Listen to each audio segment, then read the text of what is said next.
কিচ্ছু হবে না।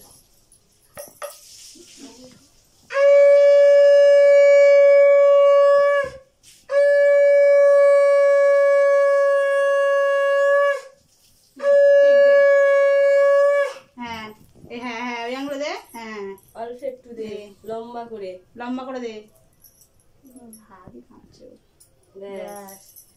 ধান দে, ধান তোল, দু বোতল দে, দিয়ে দে, মাথায় দে। ব্যাস, এবার প্রদীপের এটা এরকম দে। আরেকবার দে, আরেকবার দে। দূর 3 বার দে। মিষ্টি দাও, মিষ্টি দাও হয়ে গেছে। ঘুরে বস। হ্যাঁ, একটু জল দিয়ে দাও গালে। জল দাও, দাও তার মিষ্টিটা খেতে দে। সে মিষ্টিটা খাওয়া ততক্ষণ ওই ভাইকে লাগা রাখি।